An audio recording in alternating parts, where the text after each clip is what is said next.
I have a friend, a comedian from England, who made a joke about Auschwitz last year. He got in a lot of trouble. It was a big deal. It was in the newspapers. He lost jobs. And at one point, Auschwitz tweeted about it. It said Auschwitz with a blue check. So it was like, oh, cool, it's really them, you know? And they tweeted like, that's not funny. And I don't know. I mean, who's running the social accounts? Why is the death camp tweeting? Who is it? I got a summer job at Auschwitz. I run the Twitter.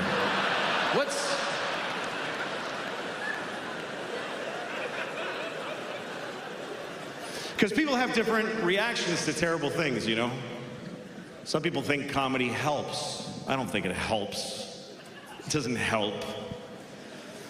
Like, I remember one time, there was people, you remember during the Iraq War, I don't remember which one, but it was one of the Iraq Wars. And somebody was organizing through the USO some comedians to go to Walter Reed Medical Center and visit wounded soldiers in their hospital rooms, which is a terrible, it sounds nice, but it's a terrible idea. They don't need a comedian like, hey, where you from? Fuck you. You know, it's not helpful. And I wasn't even anybody. I wasn't famous, but I did. I was like, I'm volunteering. I fucking hate that me so much, you know? But I did it. And I remember we're at the hospital. It's a very serious place. It's an army hospital. And the army doctor is giving us a briefing about the soldier that I'm about to go in and see. He says, this kid's name is Travis. He's from Iowa. He's 20. He was in Baghdad on patrol and somebody threw an IUD. And I mean IED, sorry. It wasn't an IUD. It's not an effective weapon, really.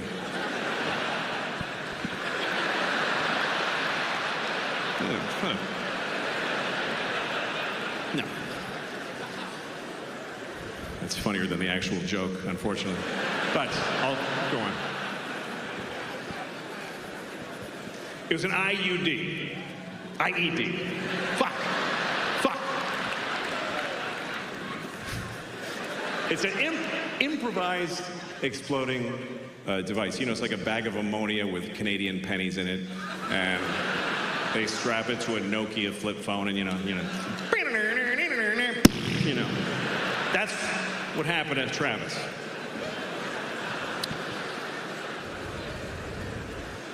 So the doctor says he's been in surgery for 20 hours. He's about to come out of it. You're the first face he's going to see.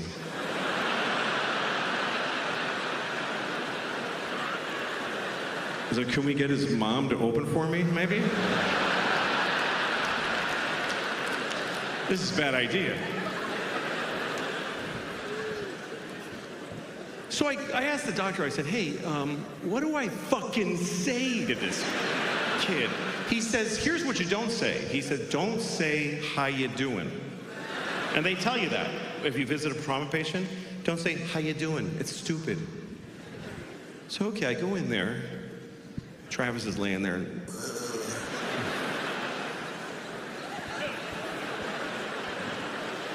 I'm like over his bed. It's obscene.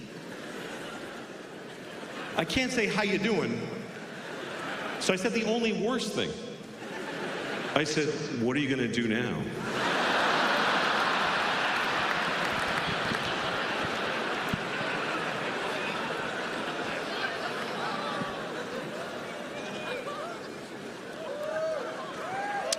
Anyway, that's what happened with Travis. But, you know, people's reaction to terrible things is different depending on, like, some people, you know, try to, like, I saw a store and on the door it said no hate allowed in here. Get the fuck out, hate, you p-. And, hey, you're not supposed to be here. Anyway, no, but I won't, you know, it's all right. Good for you. Naughty, naughty. All right. My father's Mexican. My mother is dead. So I'm half dead on my father's side. On my mother's side, my father's Mexican. A lot of people don't believe I'm Mexican. And when I tell them I'm Mexican, they say stupid things like, well, how can you look like that? What do you mean, how? Like I'm trying not to look Mexican? Like, no, look, see? I'm not Mexican. Then I get home like, Señor.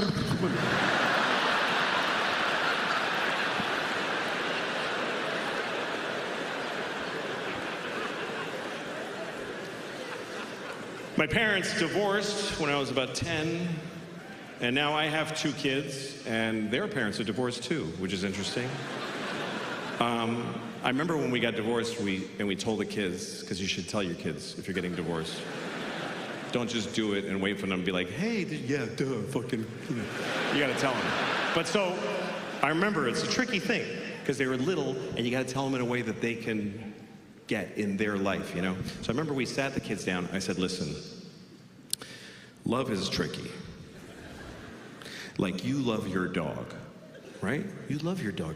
You would do anything for your dog. You even give your dog food off your plate when you're not supposed to because you love your dog, right? One time, remember your mom and I were like, don't give the dog ham, but you did because you love your dog so much. Okay, so that's why we're getting a divorce. Because you don't listen. And we can't take it anymore. It's too difficult. So we're gonna move to separate homes and each have you for half the week because neither of us wants to be with you all the time. And it's very sad because I love your mother very, very much. And she loves me very much. But we hate you more.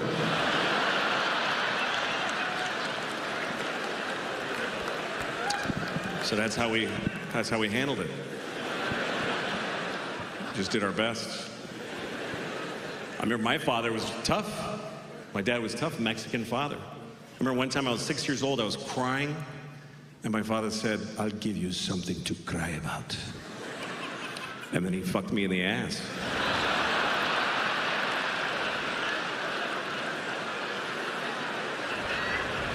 And you know what? He was right. I did cry. And I realized that what I had been crying about was not that important, you know? So, you know, you gotta teach your kids, man. You gotta teach your kids. By the way, I should say to you that that's not true. And my main feeling about Jesus is that I feel sorry for him. I feel sorry for Jesus. I think he had a hard life. The last day was particularly difficult, but he had a hard life, Jesus. He had to wear that underwear, that thong, just that fucking dish rag, just burlap yanked up. Ugh, imagine. Just the rash, fuck. But I've been thinking a lot about Jesus, and I've been thinking about a lot about his life, and I started reading a book. I have one here. I have a book about Jesus right here that I want to share with you. This is a book about Jesus Christ. Just give me a minute here. Okay, this is a book about Jesus. Actually, the whole book is not about Jesus. Only this much. Only that much is about Jesus. The rest of it is the Jews going like, and then we walked for 50 years in the desert, and we only had a little bit of oil. It was difficult. It's verbose. It's a lot. Look at it. It's just Jews just fucking, and then Jacob bought a goat, and he had Isaac, who had Ruth, who had Abraham. And Abraham lived to be 800. Yeah, I bet he did, too. The Jews in the early chapters are all like 800, and then God was like, I can't with these fucking Jews for 800 years. I can't. We're starting heart disease right now. Cut them down to 10%.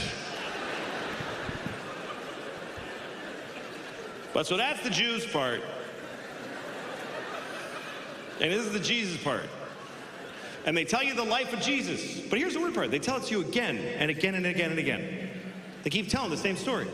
First Matthew tells it, and then Mark is like, dude, that's not what the fuck, let me tell you what happened. Let me tell you, hey, Paul, shut up, you weren't even here.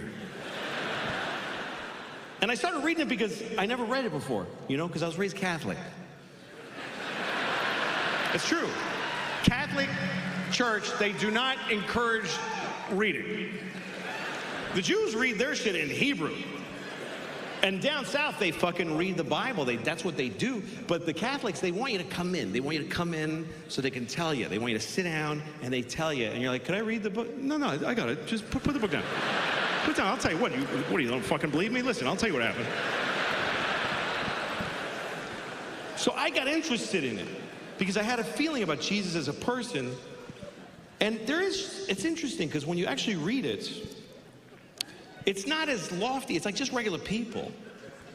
Like here's this story of Jesus turning water into wine, okay? This is John chapter 2, okay? The word of the Lord. Okay, here we go. Okay, here's what it says. Just listen. Just listen to the first part. Okay. And the third day there was a marriage in Cana of Galilee, and the mother of Jesus was there. And both Jesus was called and his disciples to the wedding. And when they wanted wine, the mother of Jesus saith unto him, they have no wine here.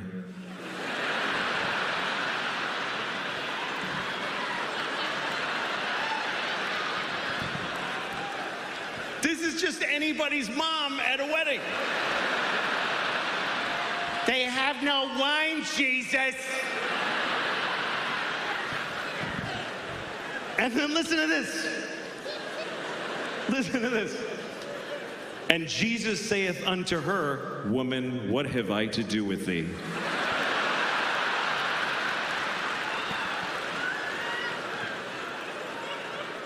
Jesus is like, Mom, don't. Fucking don't.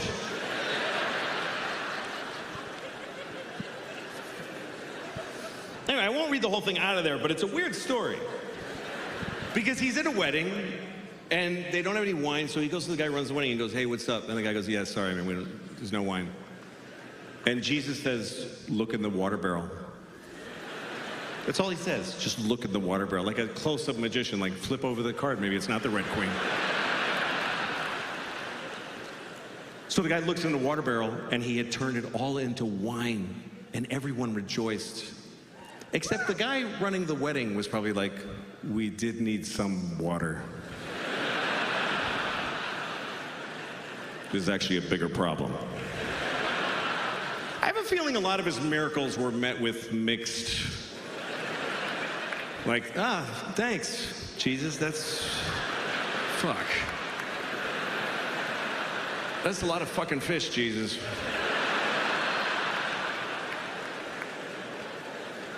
Like Lazarus. Jesus brought Lazarus back from the dead. Lazarus had been dead for 4 days. And Jesus went to his tomb and he just said, rise, Lazarus. And it worked. Being the sperm in a gay man, that's a tough destiny. That's rough luck. Because if you're gay, that's terrific. But your sperm is not gay. Your sperm is just excited, like, we're next, fellas, here we go.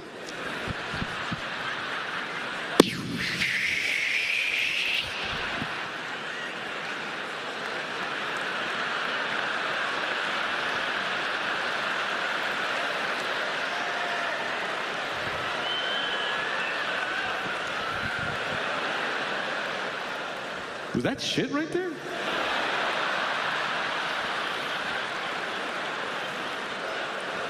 Who's shit in this chick's pussy?